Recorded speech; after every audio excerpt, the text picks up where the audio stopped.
Hey, everybody. JJ Cooper, Josh Norris, another of our Baseball America prospect deep dives. Today, we are talking all about the San Francisco Giants, an organization that has had a very busy, a very impactful offseason. Obviously, made a change at the top. Buster Posey, one of the all-time Giants greats, is now running the organization. Not that many years after he was running the pitching staff from behind home plate. This is a team that has had some pretty high highs, especially in the 21st century, but even in the last few years, and also is one that right now is kind of trying to catch up in a division that is extremely challenging.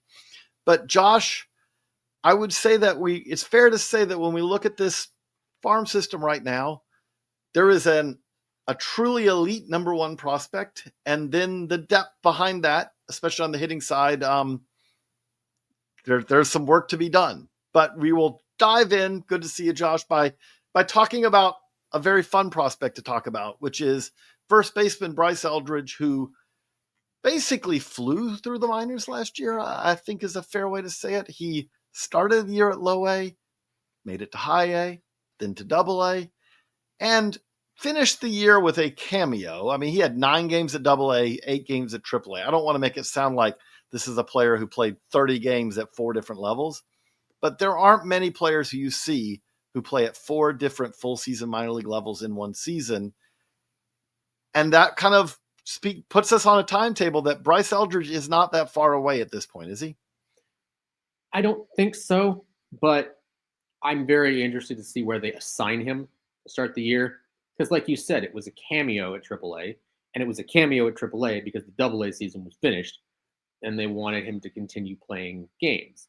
And then they sent him to the Fall League, too, for a couple weeks. I wouldn't be totally surprised if they sent him back to AA, because obviously he didn't master that level in 9 games, 2 series. So all that he needs to see, Josh, that 9 games. Yeah, absolutely. He ate all the ZZQ he wanted in Richmond. But if they send him back there, it's get him some more tests against more advanced pitching.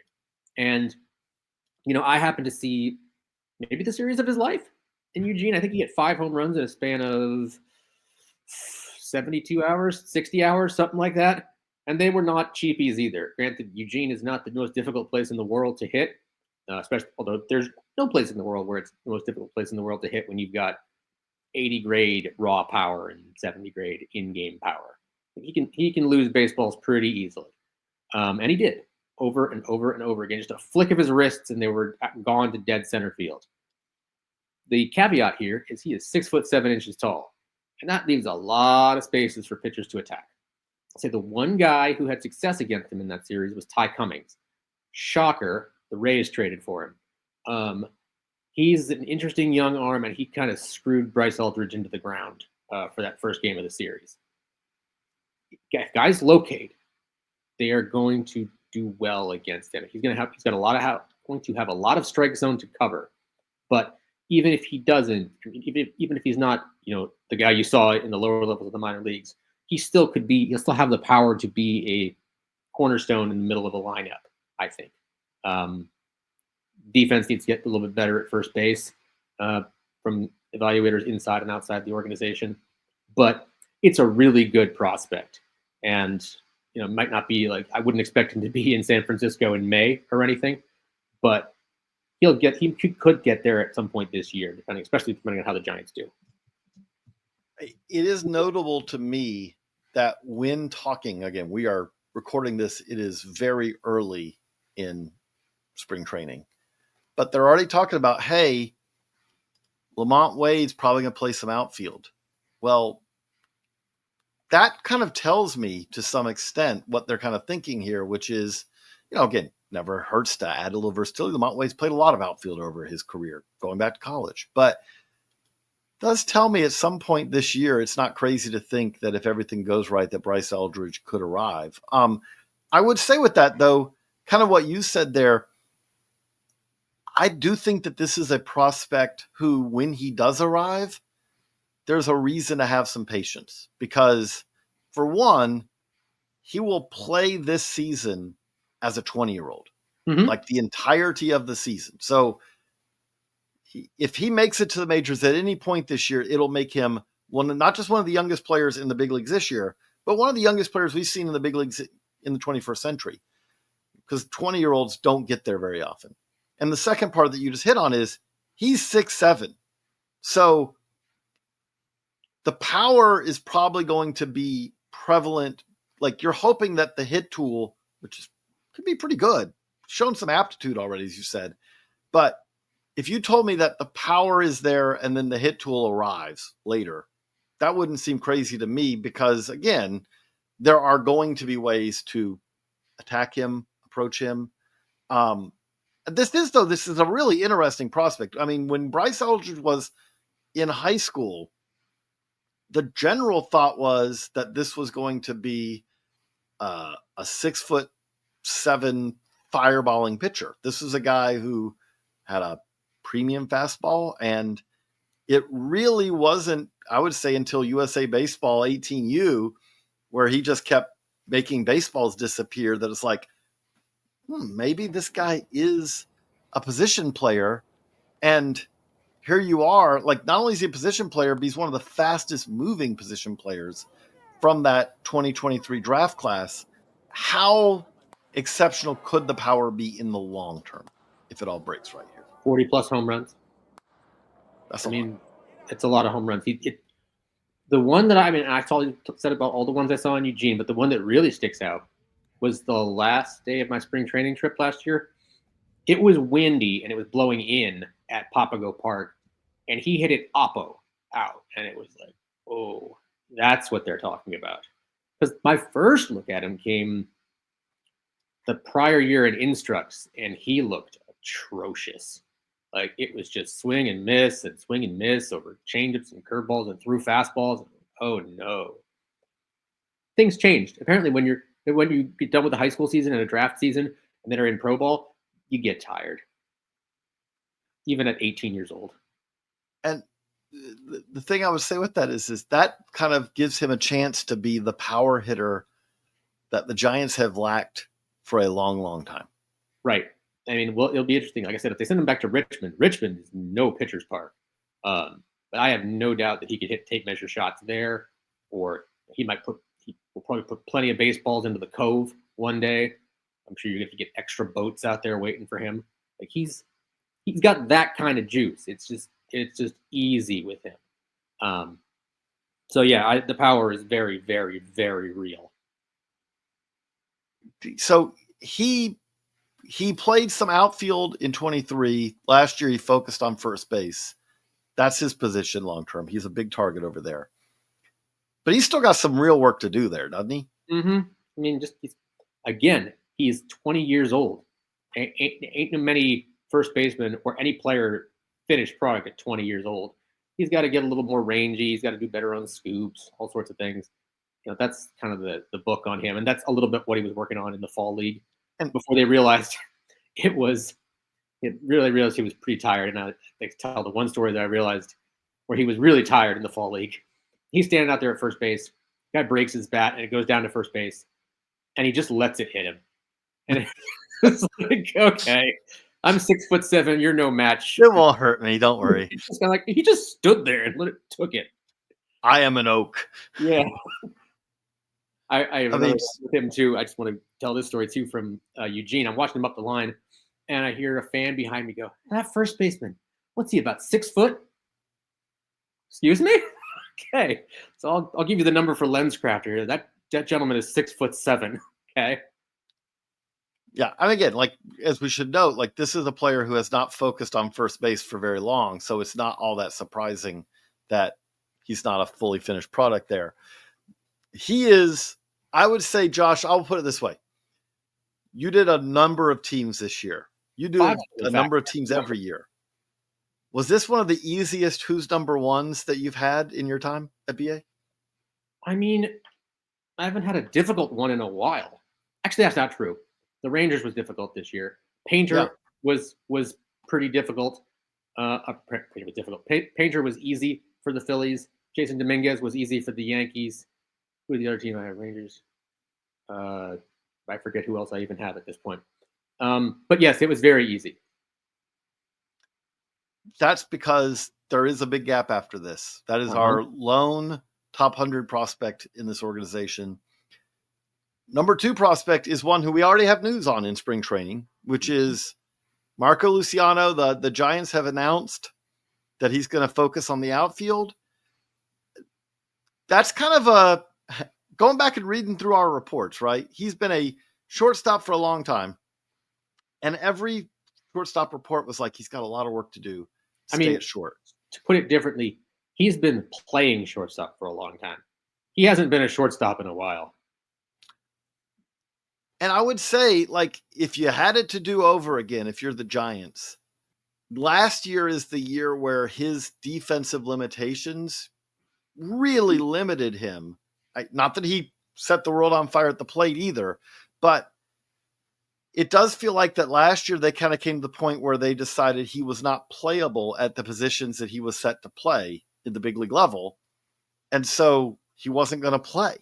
Is that kind of a fair summation of like, what do you do when you've got this prospect who's been a premium prospect for them for years, but basically was determined to kind of be unplayable at the positions that when he arrived in the big leagues, like, what can he play? He can play short and he can play third. We don't feel he can play short or third. Well, what can you do now? Well, it's going to be really hard to get him in the lineup then because we don't feel like he can play the positions that we're asking him to play. Is like how do we get to this point? And does the move to the outfield kind of hopefully give a new kind of opening a new opportunity here? I would say that's kind of what you're hoping for, is that moving to the outfield makes life a little easier on him defensively. Not that the outfield is easy, but it's not shortstop. And by doing so, you take some pressure off his mind, and it opens up the bat. Because I don't think anybody says he's not talented with the bat. Like he was okay again at AAA this year. It wasn't great. 760 ops. Not great for the PCL. No, not great for the PCL. But if you can free up a guy by taking some defensive pressure off him and let that bat work, then maybe you'll be able to reclaim some value. They've been good at getting post-hype prospect value out of guys. Like Heliot Ramos finally arrived last year. And it seems like he should have been like AARP card ready, but he wasn't that old. He was a younger guy for his draft class. He was, 25 last year, 24. Tyler Fitzgerald, same idea. Like they got a lot of value out of him. I'll say this with Luciano.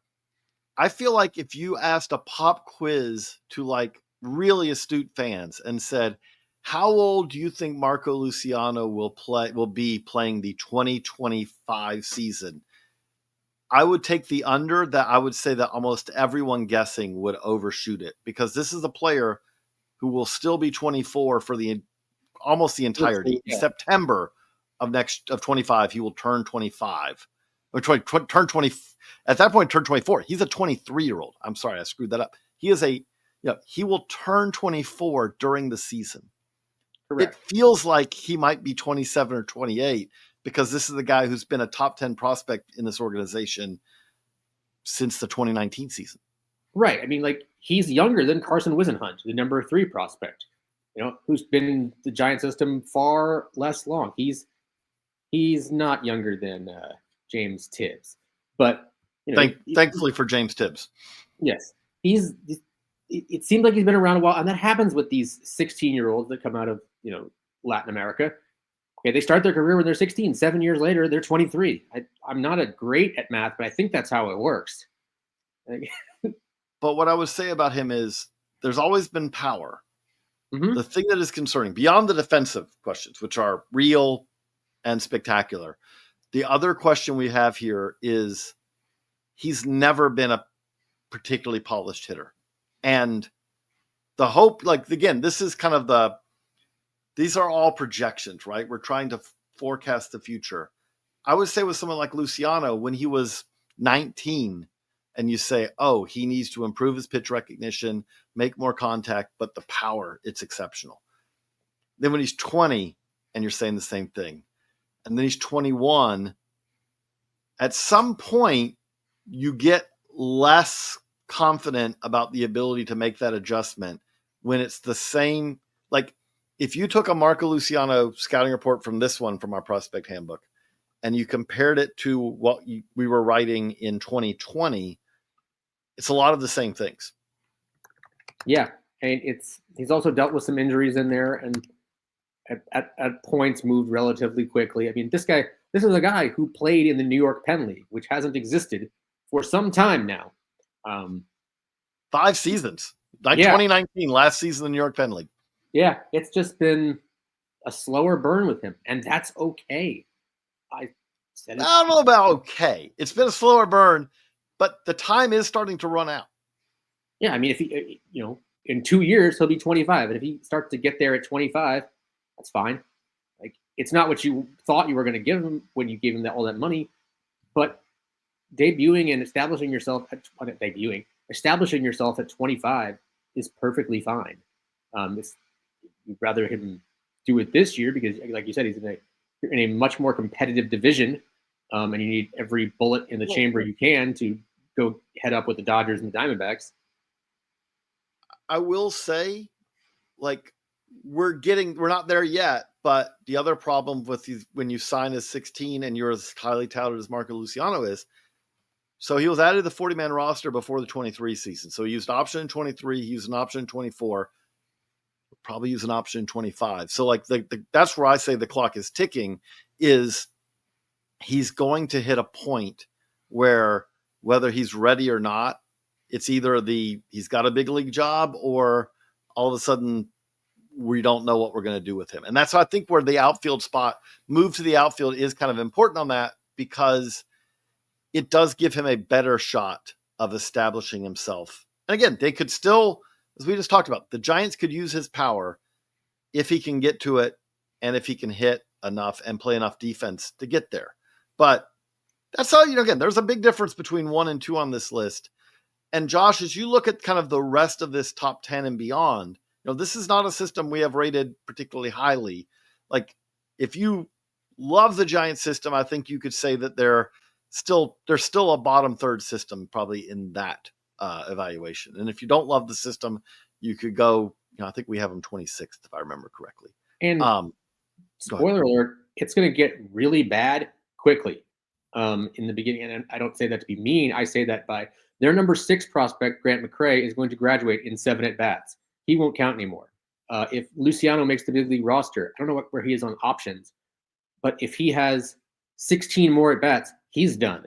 So you're going to – and Mason Black, who's in their top – he's their number – what did I put him at? 8 here. He needs 14 1/3 innings. So we could lose three top 10 prospects in the first month. And Bryce Eldridge could graduate before next year if everything goes. I was just talking about the very immediate future. Yes. But so there's a lot here to chew on. If you want to chew on it more, go to baseballamerica.com. We have all kind of content, including full scouting reports on all the top 30 Giants prospects and the top 30 prospects for all 30 organizations, with BA grades, tools grades for all 5 tools. And we also wrote up another 10 prospects for each of the 30 organizations, because we could just go to 30. We got that. We got fantasy coverage. We got the RoboScout Top 100. We got the Dynasty Fantasy 500 rankings. We have new draft rankings, include 2026 top high school prospects, 2025 fully updated college and high school and overall lists with scouting reports for the top 200 prospects in the 2025 draft. And by the way, we're not stopping there. We'll be at 500 well before the draft. So all of that at baseballamerica.com. Join the subscribers who are getting the best content that you can get. If you enjoy this, we promise you will enjoy everything at baseballamerica.com. We're going to keep diving into this Giants organization and kind of the state of the organization in general right after this quick break. And we're back. So, Josh, before we keep talking about the prospects, I want to look a little bigger picture here. We mentioned at the start, Buster Posey is now running the Giants organization. Zach Manassian, who's been in the organization for a while, has been promoted to GM. I would say, the way I would describe it is that the Giants are doing a rework. They're trying to upgrade what they do. But they're doing it also like this is not something where they cleaned house and said everyone must go. I think they've much more looked at it and said that they feel like that there were areas that they were falling behind, that they had, and I'm going to tee you up on this one. When it comes to scouting, for example, I would say that they had gotten, smaller in their organization. And you've seen it here that they're looking now, I would say, much more which I would say is a very good approach for any organization, but especially an organization in the NL West who's competing with the Dodgers. They're not saying we want to be best at this or this. They want to be best at everything that they can. And I think there's something notable with that kind of may fly a little bit under the radar for a lot of fans. Well, it's kind of a whiplash type of offseason for them in the scouting department, because before, if I have this timeline correct, before Zaidi was let go, he let go a bunch of scouts, and most of them have landed on their feet. But as soon as Posey was hired, one of the hires they made was, and Manazian was elevated, they hired Hadi Rod from the Pirates. And I don't know Hadi well, but I do know that he is well regarded throughout the industry, and I've been familiar with him since before I came to BA. And I immediately kind of rang some alarm bells. It's like, oh, this is a really impactful hire. And they hired him to be the director of pro scouting. And one of the things they did after that was they picked off a lot of guys who had been let go from organizations. Like if you look in their section of the directory, on sale soon, you'll see a lot of guys, and if you're a super nerd, you will see a lot of guys that they picked up from who had been let go by the Marlins, who are now on their pro scouting staff, and from the Cubs, who decided to slash pro scouting. So a lot of those guys landed with the Giants. And it's one of the things I kind of value when you putting together a pro department is you've got a wide variety of diversity in terms of age and background and experience levels. Some of these guys are younger. Some of these guys are older and have been in the game for longer than I've been alive. Some of them played, some of them didn't. One thing I kind of noticed was they hired Justin Pope as a pro scout, who had been a Marlins pitching coach for some time and was a Yankees pitching coach for a while. I knew him as a Trenton Thunder pitching coach back in the day. They hired Donnie Veal, who had been the White Sox pitching coordinator in the minor leagues. So it makes me think, obviously these guys are going to scout hitters too, but I would expect those two gentlemen to have pretty trained eyes when it comes to pitching and what they like. And I wonder if that was almost a conscious decision to say, hey, we want to really know what the state of our pitching in our organization is. And if we're going to make trades, maybe these guys will give us a leg up on finding the best pitching. But I thought it was applaudable that the Giants did decide to reverse course and do something that teams are not doing these days and adding to their pro departments. It's been a trend to mostly do this on video or analytically. And I'm not going to say you don't want both those things, but if you can have more ingredients in your souffle, you're going to have a better souffle, said the guy who cannot cook at all. This is yes and. The cost that you are going to incur to bulk up a scouting department is a rounding error in a major league organization's budget. And especially at a time, again, like the thing I would say here is this is not, oh, they're going to do scouting. They're going to say, who needs analytics, who needs video and all that. Like you said, this is where you say, we're going to do this and this and this. And if all of it's additive, and I would say with that also, you're looking for every advantage you can, especially when you're competing. If you listen to our Dodgers deep dive, you laid this out pretty well. The Dodgers do it all. The Dodgers want to be the best at R&D, at sports science, at scouting, at video analysis, at coming up with the next great idea and data, in everything. And if you're going to compete against them, and they're, by the way, going to spend more money to you than you on the major league team, you have to be trying to be top tier in as many different things you can. And that's kind of something notable. It'd be worth watching what that means for the Giants going forward. Yeah. I mean, the cost of a major league scouting department of a decent size is not much compared to a 1-year flyer on a big leaguer, maybe like an end of the roster big leaguer. But it can get you so much more in terms of value for years to come. You keep these groups of guys together and maybe and add to them, you're going to find better players. You're going to evaluate your own players better.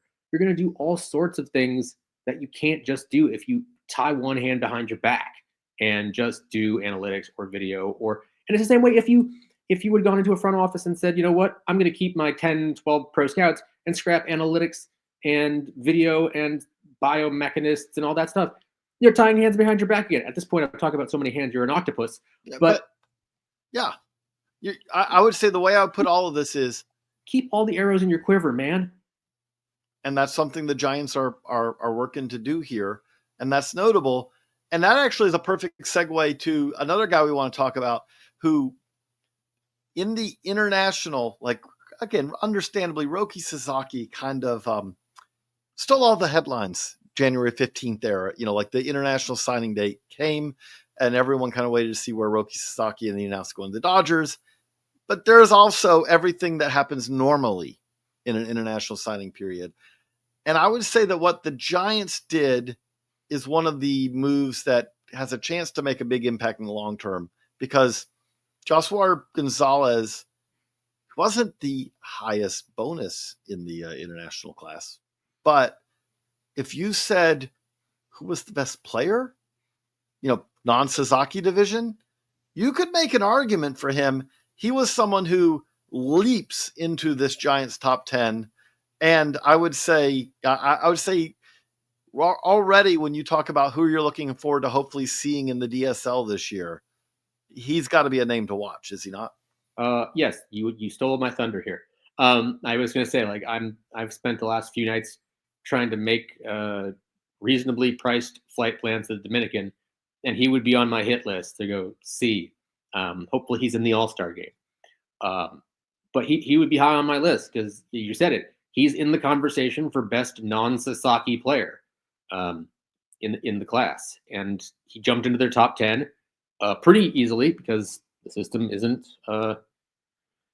flush with hitters at this point and will not be flush with hitters, like I said, in about a month's time in the big leagues, assuming everybody gets their at-bats in the big leagues. But he's a guy who could be an offensive-minded shortstop and have a lot of switch-hitting offensive-minded shortstop with a lot of skills. Obviously, it's remains to be seen if he lives up to that report. But, Ben Badler does, I think, the best job in the country at tracking these. Well, they're isn't employed by a club, but in the public sector, you should go get your information from Ben Badler, and he has him in the conversation for most talented guy, even if it wasn't the highest bonus. So yeah, he'll be a very high priority for me and the new slow-mo camera to go take a look at here in 5 months or so. So, and again, the thing of him is you are talking about a switch hitter with tools to go with skills too. Like, guy can really run. There's an above average arm, could be an above average defender. Like, there's a lot of different ways that he could be impactful. It's going to be interesting to see. But the thing that does jump out here is I do want to hit on a couple of guys. We like to always kind of talk about non-top 10 prospects to pop. Before we get to that, though, I want to bring up a non-top 10 prospect who kind of, we're just hoping to be healthy. I got to be honest. Like, Reggie Crawford was the best way I can put it is that he was known in the 2022 draft as like, wow, there's a lot of talent here. But unfortunately, it was also like, he was a two-way guy, but really a pitcher. And it was that pitching track record was probably as small as anyone that we've ever seen taken in the first round. Right. I think the number is 8 innings pitched collegiately, might be 6. And that doesn't count his 1 or 2 appearances for the college national team. Like, when we were doing draft conversation there, it was like, I've seen him pitch. I don't do draft coverage. I feel like I've seen Sasquatch because I saw him pitch at the college national team. Oh, left-hander in the mid-90s with a dastardly slider, that'll play. And I got to see him again in spring training last year. It was an inter-squad game, and I was the only non-Giants personnel there, which was kind of interesting. And it's sad because he could have pitched in the big leagues that day. But that means that you've probably seen him about as much as almost anyone not, employed by the Giants or Connecticut, because we are talking about a pitcher who has added all up: summer, college leagues, college, pro baseball. he's at 53 and 2/3 innings since 2020. I saw him twice in the spring. Like, it's kind of amazing. But that first was like, oh, it's 97 to 100 from the left side with some bite to it, a slider that'll take your soul, and a changeup that's pretty good too. This is fantastic. I wrote a thing that, you need to be patient with him, but it might be worth it. I kind of compared it to the career trajectory of Garrett Crochet, because he didn't get to pitch a whole heck of a lot in college either because of injuries and the pandemic, yada, yada, yada. And now Garrett Crochet is Garrett Crochet. Well, that story, unfortunately, has aged like milk, but the moral of the story remains the same. There's just going to need to be more patience. Like, if he emerges a lot more patience, because he's not going to pitch in 25. The shoulder surgery, yeah, the shoulder surgery is going to put him out for a while, and that's scarier than Tommy John surgery. And he's had all of these. He's had Tommy John. He's had, I think it was oblique. I think he's had mono, hamstring stuff, and he doesn't have a lot of pitching experience because he had some hitting time. But he needs to get on the mound, man. If he emerges from that surgery with the stuff intact, then he'll get there. And the concern is, like, the thing that's going to be tough is that, again, he's going to miss 25. And this is not close. Understandably, this is not close to a finished product yet. The stuff, when he's healthy, has been really good. His strike throwing's really got to improve because he's barely been on the mound. Right. Like, this is someone who there are high school pitchers who will get drafted this year who probably have more actual, like, competitive innings on their, in their background than Crawford does. Because, again, he was also, I don't want, we don't want to undersell this. When we say a two-way player, this was a hitter who got on the mound and really showed some stuff, but it was not until pretty late in his college career that he kind of embraced, I'm going to be a pitcher. Yeah. Yeah. I mean, he even hit in the fall league. Like, this is a guy who, in 23, it was still like he was a two-way player in some ways. He didn't hit in the fall league. He got in the batter's box in the fall league. He stood in the batter's box. That was probably the final, like, Reggie, you're a pitcher, right? Like, you realize now that you're a pitcher. I think he hit under $140 that, in the fall league that year. I mean, I don't want to pile on because, again, one of the nicest people I've ever met, but his batting line in the fall league was worse than Tim Tebow's. But he's a pitcher. So that's the good news is that he's a pitcher. You just want to see him get healthy. And that's one that, like, if you're wondering, well, why, where is Reggie Crawford? Shoulder surgery. You hope to see him back on the mound in 26. But Josh, before we wrap this up, who's someone outside of the top 10 who is going to play, hopefully, in 2025 and is someone that fans should keep an eye on? I would go with Josh Bostic, the right-hander who they took out of Grayson College in 2023. Big-time fastball with a lot of IVB on it. Got to work to separate the breaking balls a little bit. Got some good drop on a changeup, but he's got to throw the changeup a little more arm speed to get it to mirror his fastball's arm speed. But there's a lot of raw ingredients there, and he struck out 121 hitters in 107 innings at low A last year. So he's going to go to, I assume he's going to have a fun time in Eugene to start the year because pitchers can kind of dominate that league because it's going to be very, very cold in April. Once the summer gets going, it'll be less fun. But he should be one to watch, and he was one that kind of flew under the radar a bit during the regular season. Let's see if I can find any more fun names. I'm going to give you one. I'm going to give one myself, which is, again, I'm cheating a little bit. He's number 11, but Johnny Level. Great, really good year in the DSL. Switch hitting, shortstop, real, impressive power for his age. Should be coming to the U.S. in 2025. And that's a guy just to kind of file away. Like, let's see what he does, this year, probably in the Arizona Complex League. But everything that we saw, it seemed like last year was encouraging for where he's going. Yeah, he was high on the top 31 that I did for the DSL, and he should be the preseason ACL watch list if we're doing this like college football or college basketball. And if that were the case, there'd be like 200 guys on the list. But he'll be definitely one. I'm doing Arizona. I'm doing Florida and Arizona this year. He'll be one that I'm looking forward to seeing on the backfields in about a month from now.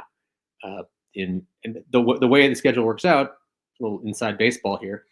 I like to do it at the end of the Arizona season where they double up, so I can go to wherever in the daytime, and then at night you go over. You get one of your choices is San Francisco and Milwaukee. They pair each other up and play each other constantly, and you can see them at night. So you can, if I'm there 7 days, whatever it is, I can get roughly 16 games, and that's not even counting if I feel frisky and go to some high school stuff or college stuff. So the long way of saying I'm excited to see Johnny Level. Johnny Level, another name to know. Again, there's a lot more over at great name too, but there's a lot more over at baseballamerica.com. We hope you're enjoying these deep dives. Again, we have a playlist of these, so if you have missed any of them, just go to the Baseball America channel, on the YouTube, and we have a playlist there of farm system deep dives, and you can catch up on any that you have missed. We also are doing prospect profiles on the number one prospect in each and every organization. So, we're going to do a Bryce Eldridge. That'll be coming up on there. So much more at the YouTube channel, on the podcast feed as well. We're putting all of this on there. And if you could, like and subscribe and leave a review on your podcast provider, or if you're on YouTube, make sure you click that bell also so you get notifications, because we're putting out a lot of content there and we don't want you to miss any of it. For Josh, I'm JJ. So long, everybody.